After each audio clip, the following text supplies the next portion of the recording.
Job, chapitre 15.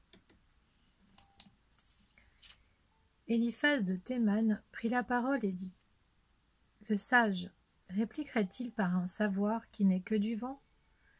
Se gonflerait-il la poitrine du vent d'Est? Est-ce par des paroles sans intérêt qu'il se défendrait, par des propos qui ne servent à rien? Toi, tu détruis même la crainte de Dieu. Tu supprimes toute réflexion devant Dieu. En effet, c'est ta faute qui dirige ta bouche, et tu adoptes le langage des hommes rusés. Ce n'est pas moi, ce sont tes propres paroles qui te condamnent, ce sont tes propres lèvres qui témoignent contre toi. Es-tu le premier homme? As-tu été mis au monde avant les collines? As-tu entendu ce qui se dit dans le conseil secret de Dieu? As-tu confisqué la sagesse? Que sais-tu que nous ne sachions pas? Quelle connaissance as-tu que nous n'ayons pas? Il y a parmi nous des hommes aux cheveux blancs, des vieillards plus riches de jours que ton père. Considères-tu comme insignifiantes les consolations de Dieu et les paroles qu'on t'adresse avec douceur? Où ton cœur t'entraîne-t-il, et que signifie ce clignement de tes yeux? Oui, c'est contre Dieu que tu tournes ta colère et que tu avances de pareils discours. Qu'est donc l'homme pour prétendre à la pureté? Celui qui est né de la femme pourrait-il être juste?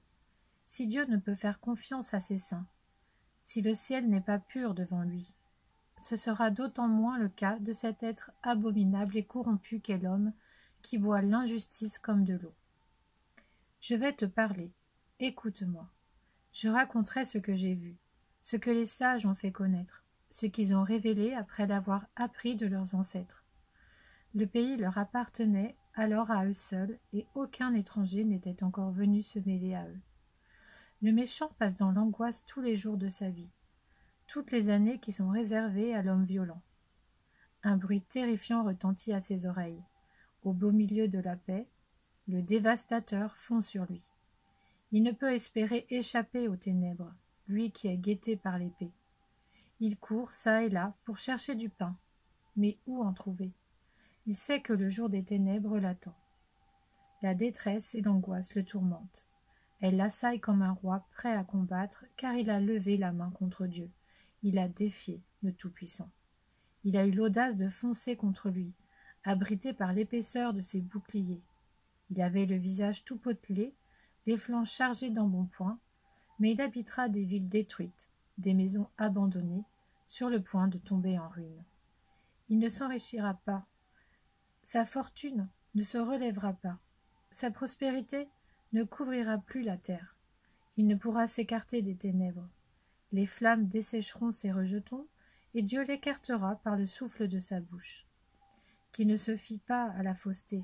Il serait déçu, car c'est la fausseté qui sera sa récompense. Cela s'accomplira avant la fin de ses jours, et son rameau ne verdira plus.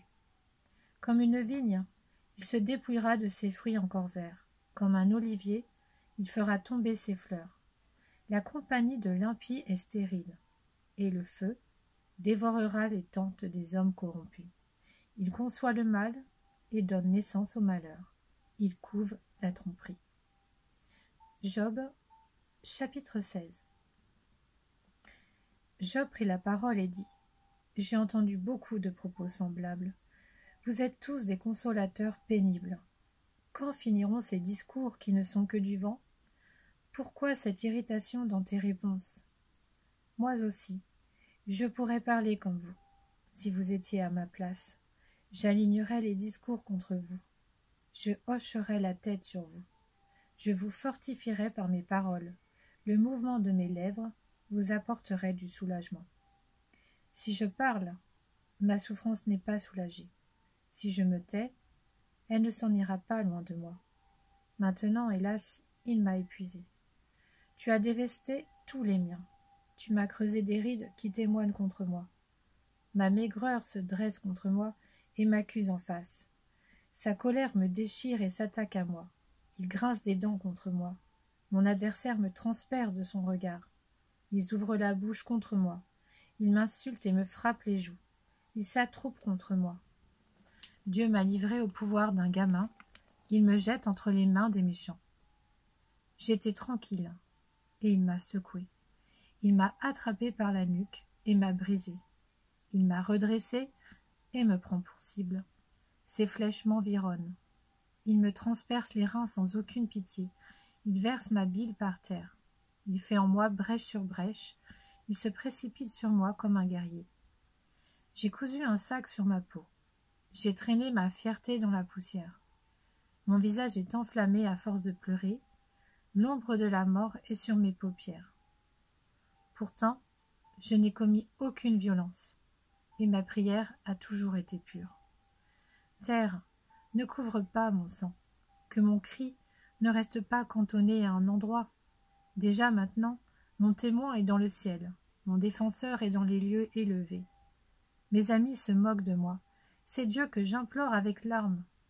Puisse-t-il être l'arbitre entre l'homme et Dieu, entre l'être humain et son ami.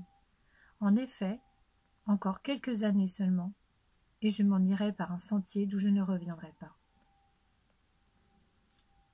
Job, chapitre 17. Mon souffle se perd, mes jours s'éteignent, la tombe m'attend. Je suis environné de moqueurs, je connais l'insomnie à cause de leurs insultes. Sois donc mon garant auprès de toi-même. Qui d'autre s'engagerait pour moi? En effet, tu as fermé leur cœur au bon sens. C'est pourquoi tu ne les laisseras pas triompher. On invite des amis au partage du butin, alors que l'on a des enfants dont les yeux sont épuisés. Il a fait de moi un sujet de proverbe pour les peuples. Je suis devenu celui sur le visage duquel on crache. Ma vue est affaiblie par l'exaspération. Tous mes membres sont pareils à une ombre. Les hommes droits en sont stupéfaits, et l'innocent se dresse contre l'impie. Le juste néanmoins persévère dans sa voie. Celui qui a les mains pures se fortifie de plus en plus.